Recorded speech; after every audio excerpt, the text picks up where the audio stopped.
Welcome to the Voice of the Coast. I am your host, Danica. Along with me, we have Dr. Buffy Fegenbush, and you guys don't know I am giddy like a school child because I am so happy to have the newest superintendent for St. Mary Parish in the studio with me, and we're going to go from the top to the bottom and hopefully answer all the questions that you have. I definitely have a couple of questions, but thank you so much for being here. Good morning. Awesome. So let's get right into it. I've kind of got a little scoop already, but let's kind of take me on the journey of, because I know Fegenbush is not a native to St. Mary Parish, so take me on the journey of how you got to St. Mary Parish. You're correct. Fegenbush, there's 4 of us in the state. My husband, myself, and my children. Actually, one of them has moved now, so just 3. But originally in 1992, I came here to teach at Berwick Junior High School. I was a student at Eastern Kentucky University, and we had someone recruiting from St. Mary Parish there. And as I was leaving, an application was handed to me. 2 weeks later, I received a phone call from Mr. Sam Bobuff, who was principal at that time, and my husband and I came down here and we just fell in love with the kindness of the people, the area, and we were young and said, why not? Let's try this. And so I began at Berwick Junior High School in 1992.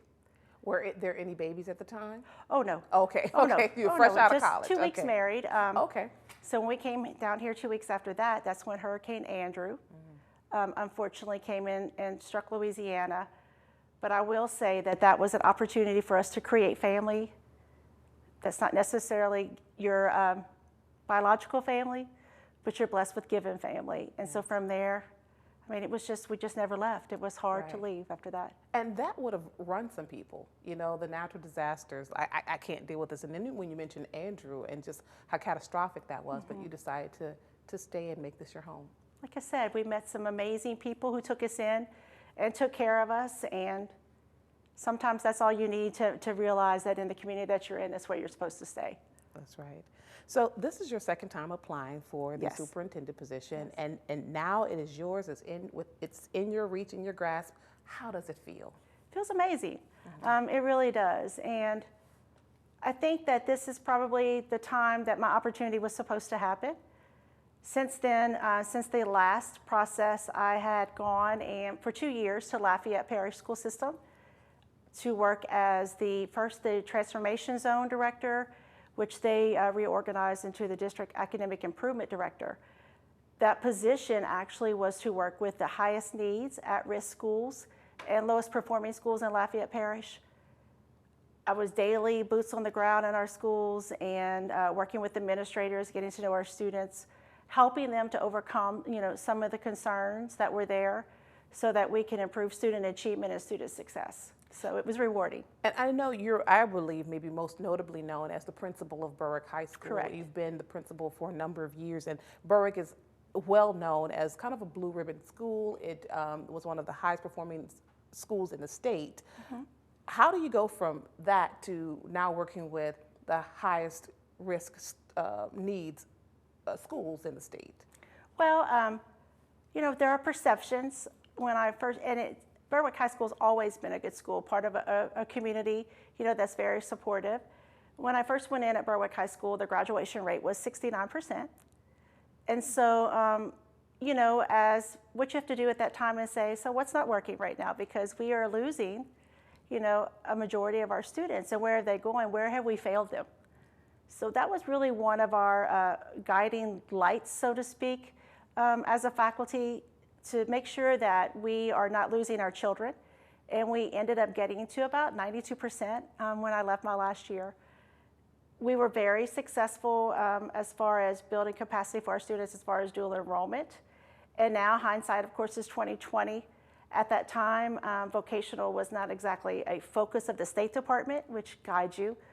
But I really feel like going back, I would have also been stronger, I guess, in my commitment to making sure our students were leaving with more vocational opportunities as well. Right. So what type of skills did you acquire while you were in Lafayette that you can use in your current position? A lot more as far as district operational. By that I mean it's a district of 34,000 students, and so with over 40 schools. And the schools in which I was assisting, some were as large as 1,200 and some were as small as 300. But the facts are that schools are consistently schools, and once you have a problem and you've identified it, it's helped you. And so I was just able to take that bigger picture and kind of say, what is we need to bring home to St. Mary Parish and make it work for us. Yeah. Okay, we definitely want to talk more about what are your hopes and dreams, and what are we in for in St. Mary Parish. Some of the, maybe if there are any new programs, what are some of the curriculums you'd like to implement. So we'll talk about that. Come on back right here on The Voice of the Coast with yours truly.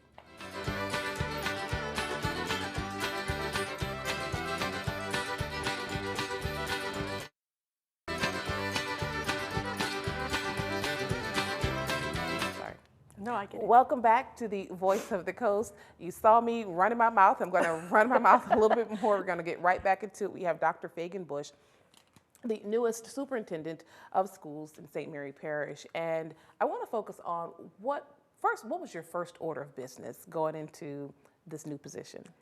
Well, it was a Monday night when they voted to accept my contract. That was at 5 o'clock. At 5:30, we had a public forum at Centerville High School on block scheduling. And then 2 days later, we declared block scheduling so that way we can go forth with plans, right? Mm-hmm. So that was kind of like something that had just been sitting for a while that people were waiting for someone to come in and make a decision on. And so with the blessings of the board and the community, because we had a lot of positive feedback, that was a decision that we had to move on.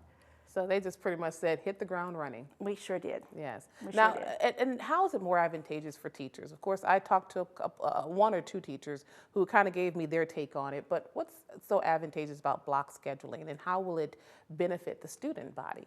Well, that's kind of where I kind of want to refocus your question, if that's okay. Sure. I really have been asking everyone when we make our decisions, is this an adult decision or is this a student decision that we're making? Okay. Mm-hmm. And I really feel like it was a student decision, even though it's going to benefit our adults.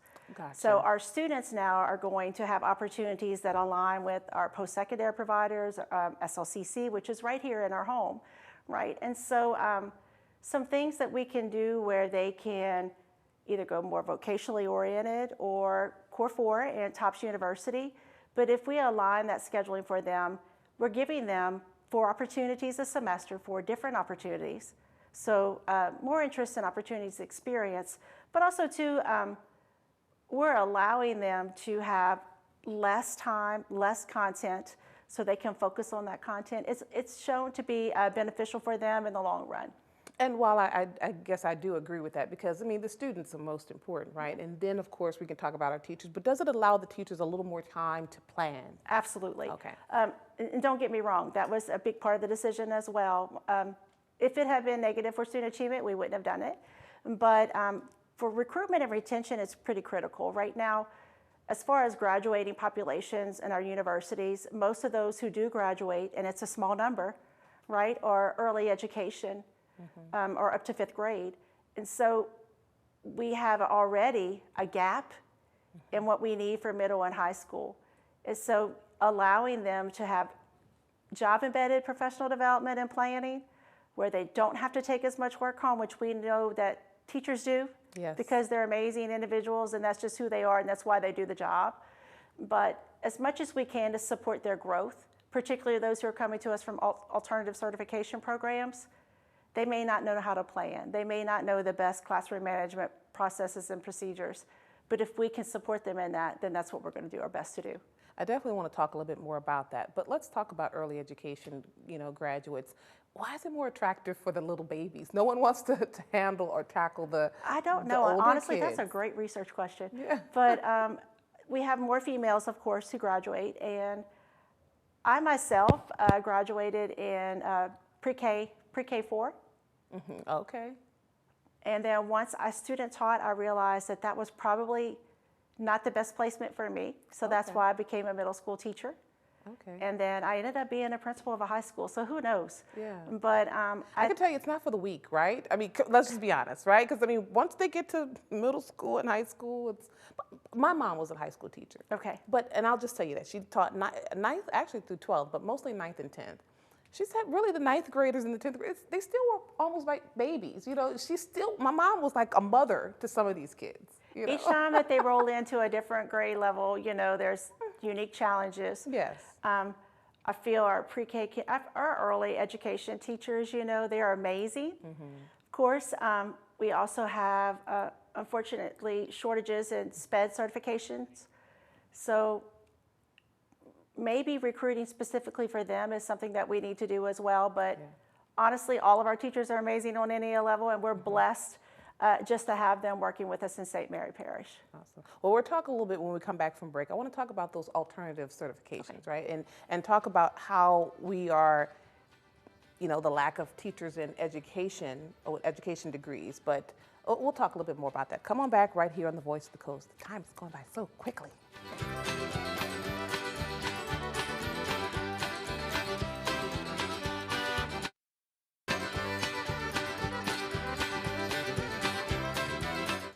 Welcome back to The Voice of the Coast. And again, my guest is Dr. Buffy Fegenbush, and she's the Superintendent of Schools in St. Mary Parish. And let's talk a little bit more about what we were talking about during break. And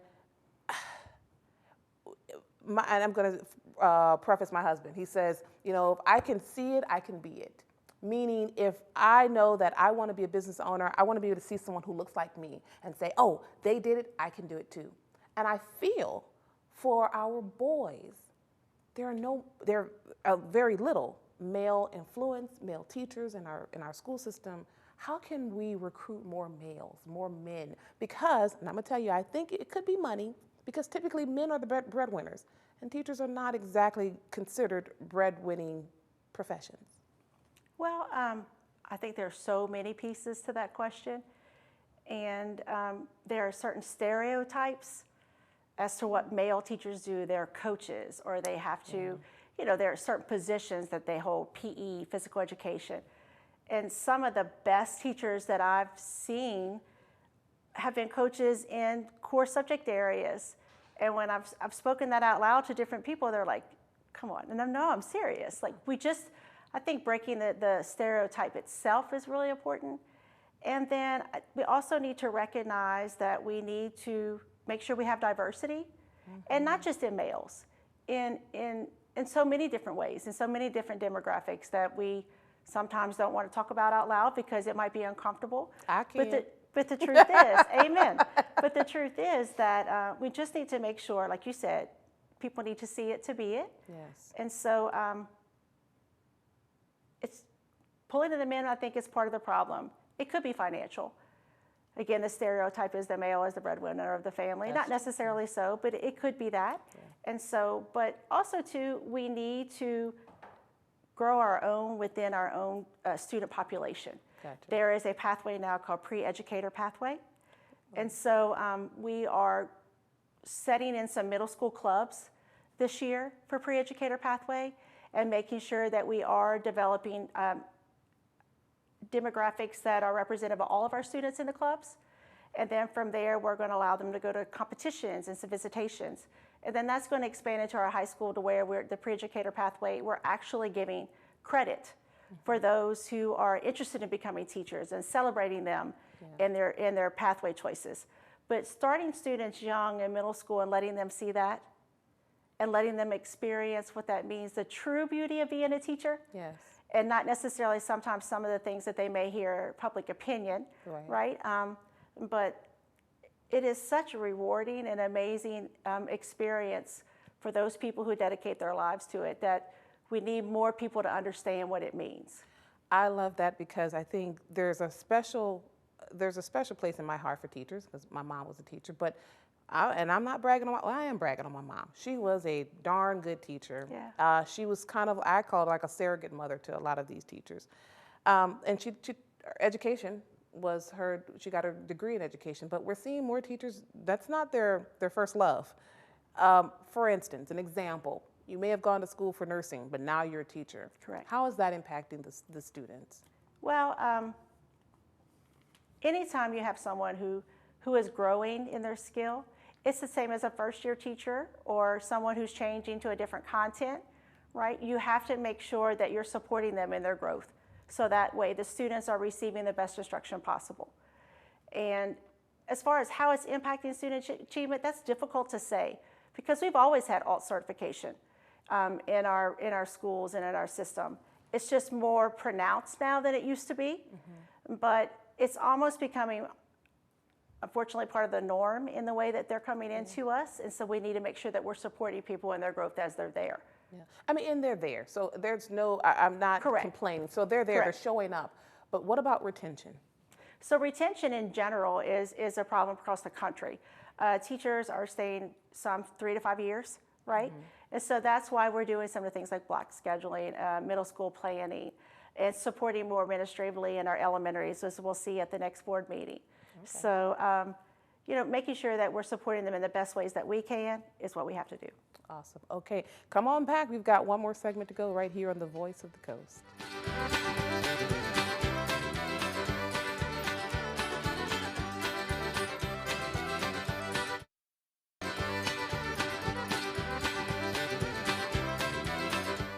Welcome back. This is the last segment. We're going to make it good. Again, my guest is Dr. Buffy Fegenbush. Let's get right into it. Okay. So, of course, you're coming from Kentucky, and they were aggressively recruiting you.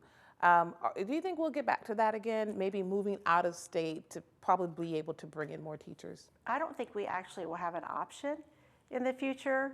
The whole country is aggressively recruiting right now. There are different means or modes of recruiting. We have more virtual opportunities now, things that were not available to us before. But I do feel in the future, part of our plan will have to include or at least consider reaching well above and beyond where we are currently reaching.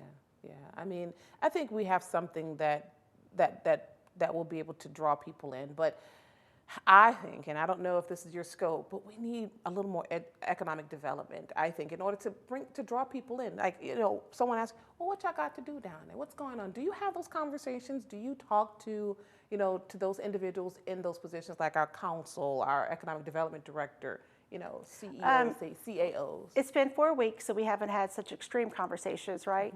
But definitely that handshake has to happen, because without prosperity economically, we will continue to lose students. I mean, we have to have something that attracts, and not just attracts, but then sustains families who come to us.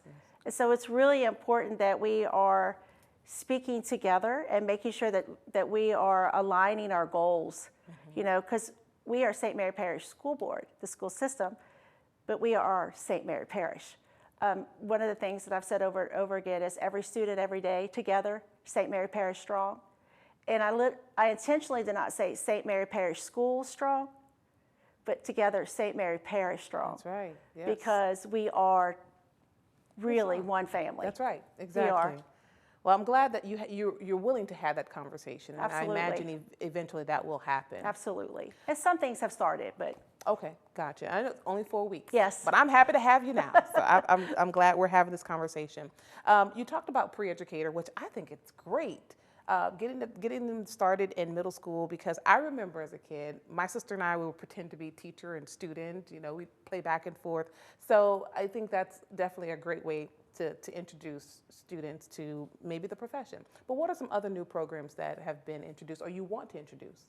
Well, we are going to be changing some of our math curriculum for a math refresh for next year. That's part of a state, critical goal.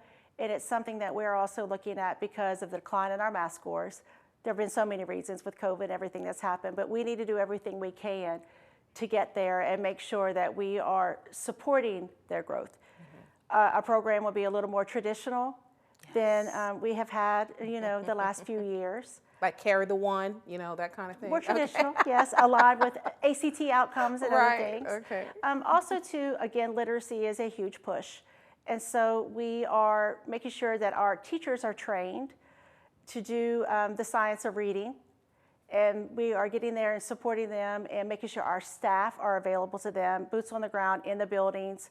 Because, again, without literacy, without reading skills, we are setting our children up for failure if we don't do our best that we can to make sure they're there. Here's something I want to put on your mind, and I think I came here when Aguilar was the superintendent, so I've talked to Aguilar, Amato, Dr. Bagwell, and now you. It's becoming a lost art, I guess, but cursive writing. My mom taught me, but I think I may even learned in school. But Why is that not in the school? Well, I'm very old school, so I did learn at Yes, school, right? I yes. remember doing the loops and loops, and mine was Yes. never as pretty as everyone else's, but it was there. You sound like my husband a little bit. He came home recently, he said, there's an educational phenomenon I experienced today, and I said, what is that? He said, I had 2 employees who weren't able to sign their name. So it's that we're aware of that. We want students who are be able to read formal documents, you know, like the Declaration of Independence, which is in cursive.